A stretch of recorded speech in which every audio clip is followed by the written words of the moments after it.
देखिए, अब पढ़ने वाले हम रेशियोज़ का पार्ट 2। इसमें पढ़ेंगे सैक्रिफाइसिंग और गेनिंग रेशियोज़ के बारे में। तो देखिए, हमें ये क्या कहते हैं, इससे पहले सैक्रिफाइसिंग और गेनिंग रेशियोज़ निकालना है, इससे पहले हमें ये पता होना चाहिए कि इनके यूजेस क्या हैं और ये क्यों कहाँ कहाँ यूज़ होते हैं और ये कब निकाले जाते हैं। तो देखिए, इससे पहले हमें पता होना चाहिए पार्टनरशिप फर्म के बारे में, क्या कि पार्टनरशिप फर्म क्या होती है। देखिए, पार्टनरशिप फर्म शॉर्ट में बोलें तो एक बिज़नेस ऑर्गेनाइजेशन होती है, टाइप ऑफ बिज़नेस ऑर्गेनाइजेशन है। जैसे कंपनी होती है, कोऑपरेटिव सोसाइटीज़ होती हैं, वैसे ही पार्टनरशिप फर्म भी एक टाइप ऑफ बिज़नेस ऑर्गेनाइजेशन है। जैसे कई लोग बिज़नेस करने के लिए कंपनी खोलते हैं, वैसे ही कई लोग बिज़नेस करने के लिए पार्टनरशिप फर्म खोलते हैं। अंतर बस ये है कि यूजुअली जो कंपनी खोली जाती है वो कोई बिज़नेस को बड़े स्केल पे करने के लिए खोली जाती है। लेकिन यूजुअली कंपनीज़ के लिए बहुत ज़्यादा फंड्स की ज़रूरत होती है और हर कोई इतने फंड्स नहीं जुटा पाता, इतने फंड्स उसके पास नहीं होते हैं, अरेंज नहीं कर पाता, इतने फंड्स उसके पास नहीं होते, तो वो क्या करता है, वो जो बिज़नेस एक्टिविटी है वो छोटे स्केल पे करता है। तो छोटे स्केल पे करने के लिए, जैसे बड़े स्केल पे करने के लिए suitable form of business organisation क्या है, कंपनी। वैसे छोटे स्केल पे करने के लिए suitable form of business organisation है पार्टनरशिप फर्म। ठीक है, तो देखिए पार्टनरशिप फर्म के कुछ फीचर्स है। पहले तो देखिए, पार्टनरशिप फर्म समझने से पहले हमें समझना पड़ेगा पार्टनरशिप क्या है। देखिए, पार्टनरशिप एक बेसिकली रिलेशनशिप होता है। Partnership refers to the relationship between two or more persons who have. अब देखिए, पार्टनरशिप जो रिलेशनशिप होता है वो बेसिकली दो लोगों के बीच में होता है। ऑफकोर्स कम से कम दो लोग चाहिए, दो से ज़्यादा लोग। Partnership refers to the relationship between two or more persons who have agreed to share the profits of a business carried on by all or any of them acting for all। इसका मतलब क्या है? इसका मतलब basically ये है कि देखिए, दो या दो से ज़्यादा लोग जब प्रॉफिट शेयर करने को तैयार हो जाते हैं किसी बिजनेस के, वो बिजनेस जो कि वो लोग कैरी ऑन करते हैं, कैरी ऑन करना यानी बेसिकली उस बिजनेस को चलाना, उस बिजनेस को रन करते हैं। ठीक है, या तो फिर सब साथ मिलकर करते हैं, या तो फिर उन्हीं में से जो लोग प्रॉफिट शेयर कर रहे हैं उनकी बात कर रहा हूँ, या तो फिर वो लोग साथ मिलकर उस बिजनेस को चलाते हैं, या तो फिर उन्हीं में से कुछ लोग सभी लोगों को रिप्रेजेंट करते हुए बिजनेस चलाते हैं। ठीक है, तो देखिए, इसमें बेसिकली जो काम के फीचर्स हैं सेक्रीफाइसिंग और गेनिंग रेशियो से उनसे रिलेटेड जो काम के फीचर्स हैं वो यहाँ पे लिखे हैं। कम से कम दो या दो से ज़्यादा लोग होने चाहिए, मतलब बेसिकली कम से कम दो लोग होने चाहिए, या उससे ज़्यादा भी होंगे तब भी चलेगा। कम से ये फिर वो जो लोग हैं वो बिज़नेस कंडक्ट करेंगे, यानी कोई बिज़नेस एक्टिविटी परफॉर्म करेंगे। यानी बेसिकली पार्टनरशिप हम बिज़नेस करने के लिए सेटअप करी जाती है और उस बिज़नेस से आने वाला जो प्रॉफिट है उसको शेयर करेंगे सभी पार्टनर्स के बीच में। अब देखिए, जो सेक्रीफाइसिंग और गेनिंग रेशियोज है वो कैलकुलेट कब करे जाते हैं? Eight the time of reconstitution of firm. अब देखिए, इसके लिए फर्म को पहले जाना जरूरी है, फर्म क्या होता है, रिकॉन्स्टिट्यूशन ऑफ फर्म क्या होता है। तो देखिए, फर्म बेसिकली होता है, it is the name under which the business is carried on. ये वो नेम है जिसके भी जिसके जिसके अंदर, मतलब जिसके अंडर बिजनेस होगा। ठीक है, जैसे फॉर एग्जांपल अभी ये कंपनी है, जैसे रिलायंस प्राइवेट लिमिटेड, ये क्या है? ये कंपनी का नाम है बेसिकली। ठीक है, ये कंपनी का नाम है, तो बेसिकली पार्टनरशिप फर्म का भी कोई नाम होगा, कोई भी नाम रख सकता है भैया। ये डिपेंड करता है उन लोगों पर जिन्होंने जो पार्टनरशिप के अंदर है। ठीक है, तो वो अपनी पार्टनरशिप फर्म का कोई भी नाम रख सकते हैं, कोई भी नाम रख सकते हैं। ठीक है, और जैसे कंपनी के नाम होते हैं भैया अलग अलग है, तो वैसे ही जैसे जैसे Tata iron and steel industries private limited और भी जैसे हैं, तो वैसे ही पार्टनर जो पर्सन्स जो लोग पार्टनरशिप में होते हैं, जो पार्टनरशिप बिजनेस करते हैं, वो भी अपनी पार्टनरशिप फर्म का नाम रख सकते हैं। देखिए, अब वो जो लोग जो पार्टनरशिप में होते हैं, बेसिकली पार्टनरशिप या रिलेशनशिप में होते हैं, उन्हें इंडिविजुअली पार्टनर्स कहा जाता है और जो कलेक्टिवली उनको फर्म कहा जाता है। देखिए, अब partners conduct business and share profits in any ratio known as profit sharing ratio. ठीक है, अब देखिए, जो पार्टनर्स जो बिजनेस, जैसे मैंने कहा कि वो बिजनेस करते हैं और वो प्रॉफिट शेयर करते हैं, और वो जो प्रॉफिट्स हैं वो किसी रेशियो में शेयर करेंगे। ठीक है, तो वो जो रेशियो है उसे प्रॉफिट शेयरिंग रेशियो कहा जाता है, देखिए, इसको एक एग्जांपल के थ्रू समझते हैं। Example, A B and C are three partners, shares profit in ratio 2:5:3। Profit of partnership firm is ₹20,000। Find profits of individual partners. अब देखिए, इसमें कहा गया कि ए बी सी तीन पार्टनर्स हैं, एक पार्टनरशिप फर्म के, वो अपने प्रॉफिट्स को जो पार्टनरशिप बिजनेस का जो प्रॉफिट्स है उनको उसको 2:5:3 में शेयर करते हैं। पार्टनरशिप फर्म का प्रॉफिट 20,000 है, तो इनके इंडिविजुअल प्रॉफिट्स निकालने हैं पार्टनर्स के। देखिए, काफ़ी आसान है। ए का प्रॉफिट कैसे निकलेगा? देखिए, बेसिकली इसमें कहा है 2:5:3। तो जब किसी चीज़ को इस रेशियोज़ में डिवाइड करते हैं तो बेसिकली क्या किया जाता है, कुछ नहीं है ज़्यादा। देखिए, तो टोटल प्रॉफिट है बेसिकली इस क्वेश्चन के हिसाब से, जैसे जो रेशियो है टोटल प्रॉफिट के 10 हिस्से करने हैं, 10 के और 2 + 5 + 3 10, तो 10 इक्वल हिस्से। ठीक है, और उस इक्वल उन 10 में से 2 हिस्से ए के हैं, 5 हिस्से बी के हैं, 3 हिस्से सी के हैं। ठीक है, अब अगर मैं ए का प्रॉफिट निकालूंगा तो बेसिकली अगर मुझे 20,000 रुपये का, क्योंकि अभी इसमें प्रॉफिट 20,000 है, प्रॉफिट कम ज़्यादा होता रहता है। ठीक है, कुछ भी हो सकता है प्रॉफिट। तो जो 20,000 रुपये है, ठीक है, उसके 10 इक्वल हिस्से करने हैं। अगर मुझे 20,000 रुपये के 10 इक्वल हिस्से करने हैं तो मैं कैसे करूँगा? 20,000/10। तो 20,000/10, ज़रूरी नहीं 10 इधर लिखूँ इधर भी लिखूँ, बात तो ये डिवाइड ही हो रहा है। 20,000/10। अब उस 10 में से कितने हिस्से एक ही हैं? तो देखिए, 20,000/10 जब मैं करूँगा तो मुझे एक हिस्से की वैल्यू आ जाएगी। मुझे एक हिस्से की वैल्यू आ जाएगी। ठीक है, तो जब मुझे एक हिस्से की वैल्यू आएगी, लेकिन मुझे चाहिए 2 हिस्से की, क्योंकि ए के पास है 2 हिस्से। मैं क्या करूँगा? उसको 2 से मल्टीप्लाई कर दूँगा उस वैल्यू को, तो मेरा आंसर आ जाएगा। तो क्या करेंगे? 2/10 इंटू 20,000, आंसर आएगा 4,000 रुपीज़, 4,000। वैसे ही प्रॉफिट अब भी निकल आएगा 5/10, 10 हिस्से हैं, लेकिन मुझे 5 की वैल्यू चाहिए, तो 5/10 इंटू 20,000 रुपीज़ 10,000। सी के पास कितने हिस्से हैं? 3, तो मुझे तीन हिस्सों की वैल्यू चाहिए, ठीक है। तो 10 में से 3 हिस्सों की वैल्यू चाहिए, तो 3/10 इंटू 20,000 रुपीज़ 6,000। अब अगला क्वेश्चन देखते हैं। एक्स वाई एंड जेड, अब X Y and Z are partners sharing profits equally. अब देखिए प्रॉफिट्स को इक्वली शेयर कर रहे हैं। Profit of partnership form at the end of the year 31 March 2021 is rupees 66,000। A certain individual profits of partners. अब देखिए X Y and Z are shares profits equally, है कि नहीं।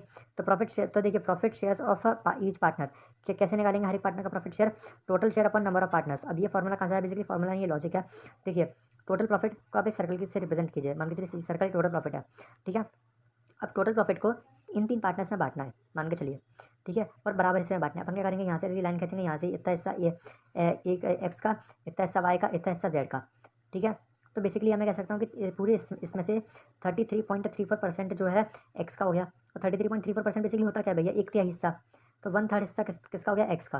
1/3 हिस्सा हो गया वाई का, 1/3 हिस्सा हो गया जेड का, ठीक है। और देखिए तीनों को इक्वली हिस्से मिल रहे हैं, ठीक है। तो यानी मैं कह सकता हूँ कि हर एक का प्रॉफिट शेयर कितना है? 1/3 का, ठीक है। जब 3 पार्टनर्स, अब मान के चलिए मैं कहूँ 4 पार्टनर हुए तब, तो देखिए तब क्या होगा भैया? 4 इक्वल हिस्सों में बढ़ जाएगा प्रॉफिट, ठीक है। तो 4 इक्वल हिस्से, और 4 में से एक पार्टनर को मिलेगा, हर एक पार्टनर को मिलेगा, कि 4 पार्टनर है तो 1/4 एक पार्टनर को मिलेगा, 1/4 एक पार्टनर को मिलेगा।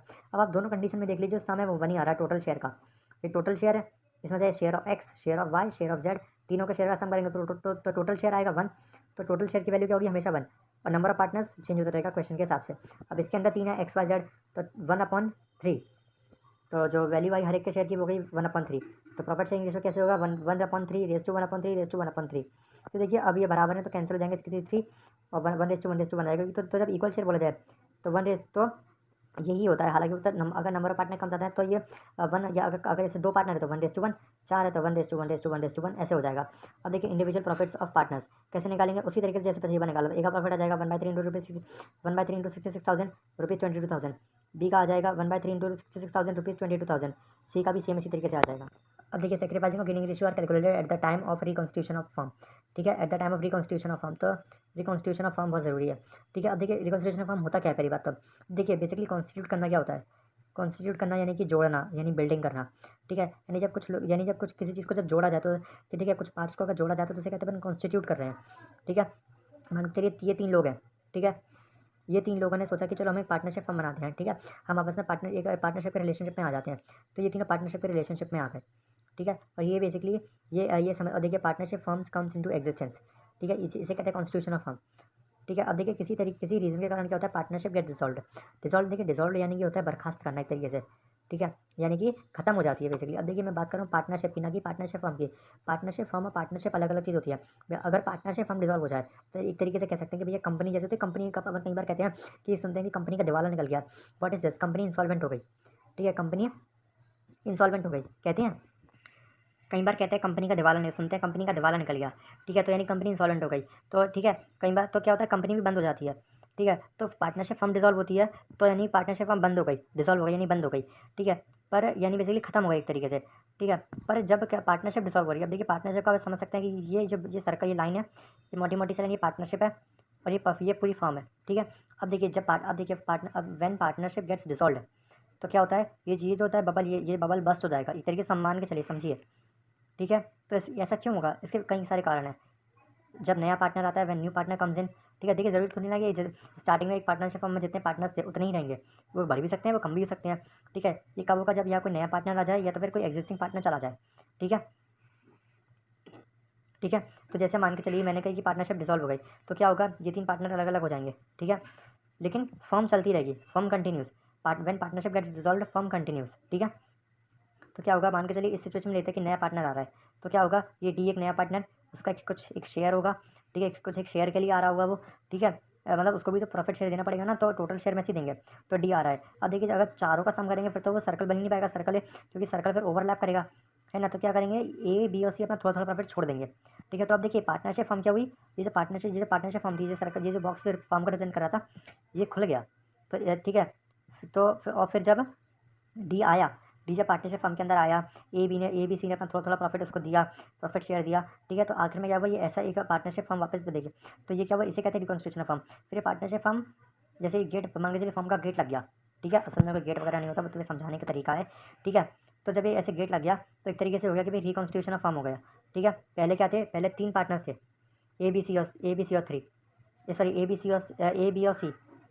अब क्या ए बी सी और डी 4 पार्टनर्स हो गए, तो ये हो गया रिकॉन्स्टिट्यूशन ऑफ फर्म, ठीक है। तो उसी तरीके से इसमें पार्टनर आया, इसमें पार्टनर गया, मान के चलो सी चला गया, तो फिर से ये गेट खुला, फिर गेट बंद हो गया, अब ए और बी बचे हैं, तो ये इसे कहते हैं एक तरीके से रिकॉन्स्टिट्यूशन ऑफ फर्म। कि फर्म की जो पार्टनरशिप है वो जब टूट जाती है, ठीक है, फिर जब एक नई पार्टनरशिप बनती है उसी को रिकॉन्स्टिट्यूशन ऑफ फर्म कहते हैं। अब देखिए रिकॉन्स्टिट्यूशन ऑफ फर्म ये कब कब होता है, देखिए एडमिशन ऑफ अ पार्टनर, जब एक नया पार्टनरशिप फर्म के अंदर आता है तब रिकॉन्स्टिट्यूशन होता है, जो कि देखा अपन ने। Change in profit sharing ratio, जब प्रॉफिट शेयरिंग रेशियो होता है, देखिए इस केस में क्या होता है, इस सिचुएशन में कोई नया पार्टनर नहीं आता, ठीक है, नया पार्टनर आता है, नहीं कोई पार्टनर जाता है, पार्टनर्स में कोई चेंज नहीं होता, पार्टनर्स वही के वही रहते हैं। जैसे ए बी सी 3 पार्टनर्स है, अगर पिछले तरीके से देखें, भैया ये पार्टनरशिप का बबल बस्ट हो गया, ठीक है, पार्टनरशिप डिसॉल्व हो गई अब, ठीक है, पर फर्म डिसॉल्व नहीं हुई, ये बॉक्स खत्म नहीं हुआ, पर फर्म डिसॉल्व नहीं हुई, ठीक है, ये फर्म का गेट खुला, कोई बाहर नहीं गया, ठीक है, इनमें से कोई बाहर नहीं गया, इनमें से कोई अंदर नहीं आया, क्या हुआ, बेसिकली प्रॉफिट शेयर चेंज हो गया। सी ने कहा कि भैया मुझे ज़्यादा प्रॉफिट चाहिए, तो ए और बी ने कहा ठीक है भाई तू ले ले, ठीक है, ए और बी ने अपना थोड़ा थोड़ा प्रॉफिट शेयर दे दिया उसको, ठीक है, तो देखिए सी के पास ज़्यादा हो गया पहले से और ए और बी के पास कम हो गया, ठीक है, फिर क्या हुआ, फर्म का गेट क्लोज हो गया, तो क्या हुआ, ठीक है, रिकॉन्स्टिट्यूशन ऑफ फर्म तो हुआ, ठीक है ना। तो और क्या कहते हैं, और पार्टनरशिप, देखिए पार्टनरशिप भी डिसॉल्व हुई क्योंकि शेयर चेंज होना था, ठीक है, गेट भी खुला, पर हालांकि वो आया गया नहीं कोई, उससे मतलब नहीं है, ठीक है। तो इस change in profit sharing ratio के समय भी रिकॉन्स्टिट्यूशन ऑफ फर्म होता है। रिटायरमेंट के समय जब कोई पार्टनर चला जाए, ठीक है, तो उस समय जब कोई पार्टनर की डेथ हो जाएगी तब उस समय हो सकता है, मतलब तब होता है, या और अमलगमेशन ऑफ पार्टनरशिप फर्म ये तब होता है। अब देखिए sacrificing ratio, it is the ratio in which one or more partners of the firm forego is that sacrifice or contribute their share of profits in favor of one or more partners of the firm. Sacrificed share of a partner is calculated as follows. Sacrificed share is equal to old share minus new share. अब देखिए sacrificing ratio होता क्या है, अब देखिए इस definition को ध्यान से देखते हैं। इट इज़ द रेशियो, ये वो रेशियो है जिसमें एक या एक से ज़्यादा पार्टनर्स फर्म के अपना शेयर फॉरगो कर देते हैं, ठीक है, फॉरगो यानी क्या दे देना, ठीक है, या सेक्रीफाइस कर देते हैं या कंट्रीब्यूट कर देते हैं, ठीक है, देयर शेयर ऑफ प्रॉफिट, उनके प्रॉफिट का शेयर किसके फेवर में, in favour of one or more partners, ठीक है, एक या एक से ज़्यादा पार्टनर्स के फेवर में जब दे देते हैं, ठीक है, of the firm. Sacrifice the share of a partner is calculated as follows, ठीक है। तो उस रेशियो को, जिस रेशियो में एक या एक से ज़्यादा पार्टनर अपना शेयर किसी और पार्टनर को दे देते हैं, उस रेशियो को सेक्रीफाइसिंग रेशियो कहा जाता है। सेक्रीफाइसिंग रेशियो कैसे कैलकुलेट किया जाता है, बेसिकली उसके लिए सेक्रीफाइस जो शेयर का होना ज़रूरी है, ठीक है, कि कौन सा पार्टनर कितना अपना शेयर सेक्रीफाइस कर रहा है, उसी के हिसाब से रेशियो निकलेगा, ठीक है। तो सेक्रीफाइस शेयर कैसे निकालते हैं, old share minus new share, ठीक है। अब देखिए इसको एग्जाम्पल से समझते हैं। A B and C are partners sharing profits in ratio 4:2:4। They admitted X as a new partner for 1/5 share. New profit sharing ratio is 14:7:11:8। तो अब इसमें देखिए सेक्रीफाइसिंग रेशियो कैलकुलेट करना है, तो इसमें कैसे करेंगे, ये है ओल्ड शेयर पार्टनर्स का, ये है न्यू शेयर पार्टनर्स का। देखिए sacrifice share of partners, new profit sharing ratio A:B:C:X। अब इसमें एक्स का भी इसलिए इंक्लूड है क्योंकि एक्स ये न्यू प्रॉफिट शेयरिंग रेशियो है ना। तो ए का शेयर 14, बी का 7, सी का 11, एक्स का 8। ओल्ड प्रॉफिट शेयरिंग रेशियो की बात करें तो भैया वो तो इन्हीं तीन पार्टनर्स के बीच होगा, क्योंकि एक्स तो नया पार्टनर था तो वो तो पहले आया नहीं, यही तीन पहले आए, ठीक है। अब देखिए ये क्योंकि अब देखिए ये ओल्ड प्रॉफिट शेयरिंग रेशियो है ना, क्योंकि क्या कहते हैं ये पहले वाला प्रॉफिट शेयरिंग रेशियो है, ये किसके बीच है, ए बी और सी के बीच में, तो A:B:C 4:2:4। अब देखिए ए का सेक्रीफाइस शेयर आ जाएगा कैसे, ए के पुराने शेयर से ए का नया शेयर माइनस कर दिया, तो 4/10 माइनस 14/40 एलसीएम लेके कर लेंगे तो 2/40 आएगा। बी का भी सेम, बी का ओल्ड शेयर माइनस बी का न्यू शेयर, बी का ओल्ड शेयर 2/10, बी का न्यू शेयर 7/40 एलसीएम लेंगे 1/40 आ गया। सी का सेक्रीफाइस शेयर कैसे निकालेंगे, सी का ओल्ड शेयर माइनस सी का न्यू शेयर, तो 5/40 आ गया। अब सेक्रीफाइसिंग रेशियो कैसे निकालेंगे, ए से सेक्रीफाइस शेयर, ए ने जितना शेयर सेक्रीफाइस किया रेस टू बी से सेक्रीफाइस शेयर, बी ने जितना शेयर सेक्रीफाइस किया है रेस टू सी से सेक्रीफाइस शेयर, सी ने कितना सेक्रीफाइस किया है, इनका रेशियो निकालेंगे तो आएगा 2:1:5। अब बात करते हैं गेनिंग रेशियो की। तो देखिए gaining ratio is the ratio in which one or more partners gain share of profit as a result of sacrifice share in the profit by one or more partners of the partnership of the firm. Gained share of partners is calculated as follows. Gained share is equal to new share minus old share. देखिए अब gaining ratio basically sacrificing ratio जैसा ही होता है, ठीक है। और जिस सिचुएशन में सेक्रीफाइसिंग रेशियो होता है उसी सिचुएशन में गेनिंग रेशियो भी आ सकता है। तो देखिए क्या होता है, गेनिंग रेशियो का होता क्या एक्चुअली, गेनिंग रेशियो वो रेशियो होता है जिसमें एक या एक से ज़्यादा partner share of profit gain करते हैं, ठीक है, as a result of the sacrifice share in profits. क्योंकि देखिए जब कोई पार्टनर अपना शेयर सेक्रीफाइस करता है तो स्वाभाविक सी बात है वो जिस पार्टनर को अपना शेयर सेक्रीफाइस करके दे रहा है वो पार्टनर शेयर वो पार्टनर जो शेयर है वो गेन कर रहा है कि नहीं, सही बात है ना। क्योंकि भैया जब एक पार्टनर शेयर लूज़ करेगा तभी ये शेयर सेक्रीफाइस करेगा तभी तो सामने वाला पार्टनर गेन कर पाएगा, वरना गेन कैसे कर पाएगा, है ना। क्योंकि टोटल शेयर तो बने वो टोटल शेयर तो बढ़ाना नहीं है कि नहीं। तो सेक्रीफाइसिंग रेशियो के जब शेयर सेक्रीफाइस होता है तो उसके अपोजिट में शेयर गेन होता है। अब देखिए इसको एक एग्जांपल से समझते हैं। Aman, Yatin and Uma are partners sharing profits in ratio 5:3:2। Uma retired, her share was taken by Aman and Yatin in 5:3 ratio. Calculate the gaining ratio of Aman and Yatin. तो देखिए इस क्वेश्चन में बोला गया कि अमन, यतिन एंड उमा तीन पार्टनर्स हैं, वो जो प्रॉफिट शेयर करते हैं वो 5:3:2 में करते हैं। उमा रिटायर हो चुकी है, ठीक है, और उसका जो शेयर है अब उसका शेयर किसी को तो लेना पड़ेगा, तो उसका शेयर अमन और यतिन ने 5:3 में ले लिया, ठीक है। तो यानी कि एक तरीके से क्या मैं कह सकता हूँ, तो देखिए अब इसमें अगर मेरे को उमा का शेयर निकालना है तो मैं कैसे निकालूंगा। उमाज गेंड शेयर, उमा का गेन किया हुआ शेयर बाय अमन 2/10 इंटू 5/8 करेंगे, 10/80 आ जाएगा। उमा का अब उमा का share gained by Yatin, Yatin ने कितना शेयर गेन किया उमा का 2/10 into 3/8 is equal to 6/80। Gaining ratio क्या क्या होगा, अमन का gained share ratio to Y Yatin का गेंड शेयर। अब देखिए 10 ratio to 80 ratio 10/80 ratio to 6/80 क्या होगा 5:3। अब देखिए ये जो रेशियोज होते हैं ये किस लिए कैलकुलेट करे जाते हैं, ये करे जाते हैं जिससे कि जो amount of goodwill to be compensated by the gaining partner to the sacrificing partner ये कैलकुलेट किया जा सके, ठीक है तो देखिए क्या होता है जब सेक्रीफाइसिंग पार्टनर गेनिंग पार्टनर को अपना प्रॉफिट शेयर देता है तो देखिए सेक्रीफाइसिंग पार्टनर के लिए तो ये क्या कहते हैं नुकसान वाली बात हो गई। तो क्या होता है उसको नुकसान ना हो इसलिए जो गेनिंग पार्टनर होता है वो कुछ गुडविल या एक तरीके से कंपनसेटिंग अमाउंट होता है जो कि वो किसको देता है, सेक्रीफाइसिंग पार्टनर को। कौन, गेनिंग पार्टनर, ठीक है, क्योंकि वो उससे शेयर एक्वायर करता है।